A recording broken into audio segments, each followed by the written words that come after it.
मैं हूं अमीश देवगन और मेरे साथ इस चुनावी सीजन का सबसे बड़ा, जिसे कहते हैं सबसे बड़े मेहमान है, यानी एक मेगा एक्सक्लूसिव इंटरव्यू देने के लिए हमारे साथ प्रधानमंत्री नरेंद्र मोदी इस समय मौजूद हैं। मोदी जी, आपका अभिनंदन है न्यूज 18 पे। नमस्कार। नमस्कार भैया, आपके सभी दर्शकों को भी हमारा नमस्कार। ये चुनाव आपको कहां जाता हुआ दिख रहा है? खासतौर पर तेलुगु स्टेट्स में भी वोटिंग है। पहले 3 चरण के जो चुनाव हुए हैं उससे मैं साफ देख रहा हूं कि कांग्रेस पार्टी कहो या उसके साथी कहो जी, सबके सब एक प्रकार से दिशाहीन नजर आते हैं। अब देखिए, आपको कहीं पर भी इंडी अलायंस नजर नहीं आएगा। वो नेता नहीं तय कर पा रहे हैं, वो एजेंडा तय नहीं कर पा रहे हैं। उनको लगता है कि मोदी का घोर विरोध, मोदी को गाली गलौज जी, उसी से उनका काम चल जाएगा और वो उसी के आधार पर जी, चुनाव जीतना चाहते हैं। देश, इतना बड़ा देश, जी, आज खास करके जो नौजवान मतदाता है जी, वो ये हमेशा सोचता है कि भाई आखिरकार इतने बड़ा देश, इतनी विविधताएं, ऐसा कौन नेता है जी, जिसको संभाल पाएगा? नाम बताओ।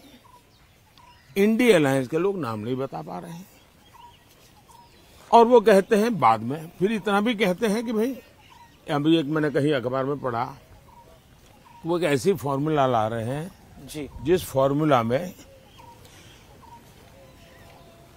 5 साल में 5 प्रधानमंत्री, हर वर्ष एक प्रधानमंत्री। अगर हर वर्ष एक प्रधानमंत्री वो लाएंगे जी, तो आप मुझे बताइए कि देश का क्या होगा। आपको गांव के लोग बढ़िया मजेदार कथा सुनाते हैं जी, कि एक बार 10 किसान इकट्ठे हुए जी, और उन्होंने सोचा कि भाई कुछ पानी के बिना क्या होगा, तो मिलकर के उन्होंने जो पानी की जांच करने वाले लोग हैं तो उनको बुलाया। तो कहा भाई पानी तो निकल सकता है, अगर 100 मीटर ट्यूबवेल कर देंगे तो पानी आपको निकलेगा और पानी मिलेगा। तो फिर 10 किसानों ने कहा ऐसा करो भाई, 10 मीटर मेरे यहाँ गड्ढा करो। जी, दूसरे ने कहा 10 मीटर मेरे यहाँ करो। तीसरे 10 ने कहा 10-10 मीटर कर लो, 100 मीटर हो जाएगा, क्या पानी निकलेगा क्या? तो 5 साल में 5 प्रधानमंत्री, इतने बड़े देश को वो समझ भी नहीं पाएंगे। लेकिन विपक्ष कह रहा है कि 400 पार की पहले मोदी जी बात कर रहे थे, अब नहीं कर रहे हैं। मैं कल भी बोला हूं जी। अब वो ठीक है कि उनकी चिंता ये है, आगे कांग्रेस का एजेंडा क्या है, 400 पार कर पाएंगे कि नहीं कर पाएंगे। उनका एजेंडा नहीं है कि वो कितनी सीटें जीतेंगे और कैसे जीतेंगे। मैंने करीब करीब हिंदुस्तान के एक 3-4 राज्य बाकी है, सभी राज्यों का भ्रमण किया है और सभी राज्यों के भ्रमण से मैं देख रहा हूं कि ये आंधी है, आंधी, बड़ी आंधी। और 2019 से बड़ी वाली आंधी 400 पार बहुत आराम से देश की जनता करने वाली है। विपक्ष 19 से 24 में विपक्ष के नाते भी विफल गया है। जो लोग विपक्ष के नाते भी विफल गए हो जी, उनको इतना बड़े देश का कारोबार कौन देगा? लेकिन एक सवाल मन में आता है कि बीजेपी ने 2019 के अंदर 303 सीटें अपने दम पर पाई। हिंदी भाषी राज्यों में एक तरह से बहुत बड़ी सीटें भारतीय जनता पार्टी को मिली, लेकिन इस बार क्या वो रिपीट हो पाएगा? और आप देखिए जी, भारतीय जनता पार्टी, जो आप इतनी पुरानी सोच के साथ बैठे हुए हो, गोवा जी, ये क्या हिंदी भाषी है क्या? गुजरात हिंदी भाषी है क्या? महाराष्ट्र हिंदी भाषी है क्या? असम हिंदी भाषी है क्या? बंगाल हिंदी भाषी है क्या? कर्नाटक हिंदी भाषी है क्या? आज भारतीय जनता पार्टी पूरे देश में है और पूरे देश में मैं कह रहा हूं भारतीय जनता पार्टी हैट्रिक करेगी, करेगी और करेगी। और ये मोदी कहता है इसलिए करेगी ऐसा नहीं, देश के 140 करोड़ देशवासियों ने तय कर लिया है, इसलिए 400 पार होना है।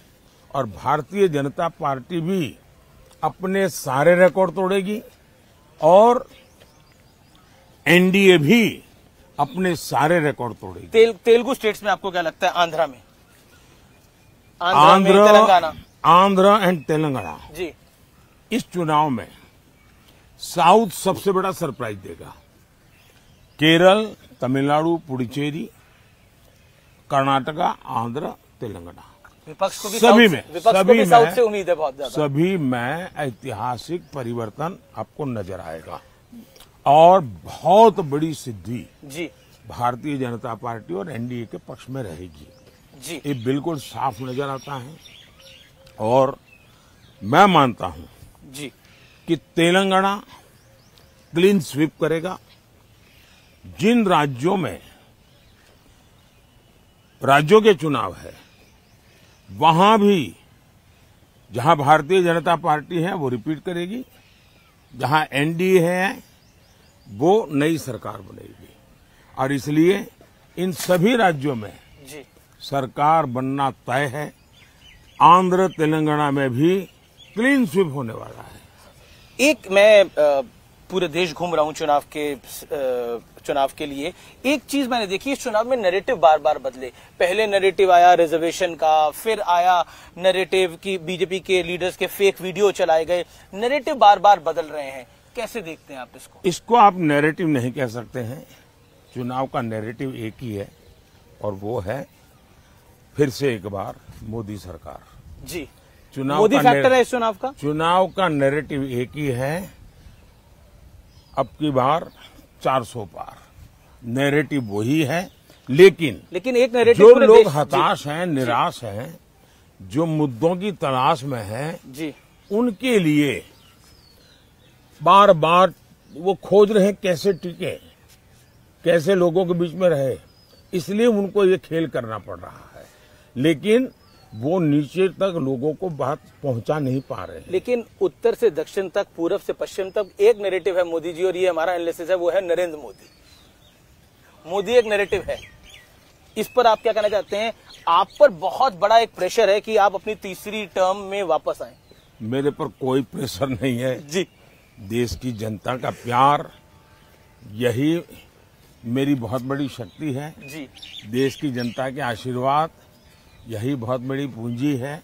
और इसलिए प्रेशर मैं देख रहा हूं कि इंडिया अलायंस में है, क्योंकि उनके इंडिया अलायंस बन ही नहीं पा रहा है। अब बनते ही बनते देखिए केरल में जाके, लेफ्ट उनका सबसे बड़ा साथी, जी जी, केरल में जाकर के ही उन्होंने उन पर छुरा भोंक दिया, खुद चुनाव लड़ गए।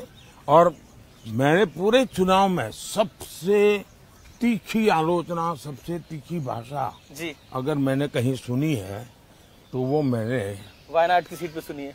वायनाड में सुनी है, केरल में सुनी है, जहां कांग्रेस की इतनी भद्दी तरीके से आलोचना हुई और कांग्रेस ने अपने इंडिया अलायंस के साथी के खिलाफ इतनी भद्दी भाषा में बोला। एक आपका बयान था कि कांग्रेस अगर आई सत्ता के अंदर तो ये राम मंदिर का फैसला पलट देगी। ये क्या ये मेरा बयान नहीं है। आपने बोला इस पे? ये मेरा बयान नहीं, मेहरबानी करके मेरे मुंह में बयान मत डालिए। ये बयान है कांग्रेस के विश्वस्त सलाहकार का, जो कांग्रेस के 30 साल तक और टॉप परिवार के सलाहकार रहे हैं। उन्होंने कहा है कि ये तय है और उन्होंने निर्णय करके लिया है कि हम रामलला को फिर से एक बार टेंट में भेज के ही रहेंगे। सुपर कमीशन बनाने की बात। हाँ, रामलला को फिर से टेंट में भेज करके ही रहेंगे, ये उनके सलाहकार ने कहा है। ये कांग्रेस वालों ने निर्णय किया है और देश को पूरा भरोसा है कि इस प्रकार की करने की इनकी आदतें हैं। वोट बैंक की राजनीति के लिए कुछ भी करना इनकी आदत है। एक सवाल और, हम बिहार की धरती पे है, आरजेडी यानी लालू जी की पार्टी और कांग्रेस का अलायंस है, इंडिया अलायंस देखने को मिल रहा है। लालू जी ने मुस्लिम आरक्षण की बात कही है, उन्होंने बोला कि मुस्लिम का आरक्षण होना चाहिए। क्या देखते हैं आप? उन्होंने आरक्षण होना चाहिए इतना ही कहा नहीं, ऐसा नहीं, उन्होंने ये कहा है पूरा का पूरा जी, मतलब SC, ST, OBC उनको जो आरक्षण है वो अब मुसलमानों को देना चाहिए। और संविधान सभा ने गंभीर चर्चा करके तय किया था कि इस देश में धर्म के आधार पर आरक्षण नहीं होना चाहिए। बाबा साहब अम्बेडकर के भी विचार बहुत स्पष्ट रहे हैं कि धर्म के आधार पर आरक्षण नहीं होना चाहिए। पंडित नेहरू भी इसी विचार के थे, लेकिन उसके बावजूद भी राजनीति और सत्ता की भूख ने इनको इतना नीचे गिरा दिया है कि वो देश को फिर से एक बार धर्म के आधार पर बांटने के रास्ते खोज रहे हैं, बांटने के तरीके खोज रहे हैं जी। और उसमें धर्म के आधार पर आरक्षण है। पाकिस्तान का मुद्दा एक बार फिर चुनाव के अंदर आ गया है। तेलंगाना के सीएम है रेवंत रेड्डी, उन्होंने सर्जिकल स्ट्राइक हुआ था नहीं हुआ था वो पूछ रहे हैं। कांग्रेस पार्टी एक ऐसी पार्टी है जिसको देश की सेना के प्रति नफरत का भाव पड़ा हुआ है और इसलिए देश के सेना नायक को उन्होंने एक बार जी गली का गुंडा कहा था। जिनकी भारत की सेना के प्रति ये भाव होंगे उनसे आप कैसे अपेक्षा कर सकते हो? पाकिस्तान भी सर्जिकल स्ट्राइक नहीं हुए ऐसा कहता नहीं है, पाकिस्तान भी नहीं कहता है। हाल ही में पाकिस्तान ने तो राहुल गांधी की तारीफ करी थी, पाकिस्तान के एक नेता लेकिन कांग्रेस पाकिस्तान में जी सदन में उनके नेताओं ने भाषण किया है जी कि भाई ये जिस प्रकार से सर्जिकल स्ट्राइक करके जाते हैं, एयर स्ट्राइक करके जाते हैं और हम हाथ से हाथ जोड़ करके बैठे रहते हैं, ये उनके भाषण है वहां के। अगर हमारी बात नहीं माननी है, हमारी देश की सेना की बात नहीं माननी है, तो वो अपने मित्र पाकिस्तान के लोगों की बात तो सुन ले, उनको तो मान ले। इस चुनाव में लगातार आपको अपशब्द कहे जा रहे हैं। औरंगजेब कहा गया महाराष्ट्र के एक नेता ने, एक और विपक्षी नेता ने आपको तुगलक का, फिर उसके बाद तानाशाह का। क्या आपको बुरा लगता है, आपको गुस्सा आता है इस पे? भाई देखिए, हम तो कामदार है जी, बेनामदार है और हम कामदार लोग जन्म से ही गालियां सुन सुन करके बड़े हुए हैं, लोगों के लाते खाते खाते बड़े हुए हैं और इसलिए इन चीजों को हम मन पर लेते नहीं है। हम एक प्रकार से गाली प्रूफ बन गए हैं। और तो मैं तो कहता हूँ, लोग मुझे कभी पूछते मोदी जी आपकी इतनी बड़ी एनर्जी का रहस्य क्या है, तो मैं कभी मजाक में कहता हूँ कि मैं डेली 2 किलो गाली खाता हूँ और उसी से मुझे ऊर्जा मिलती है।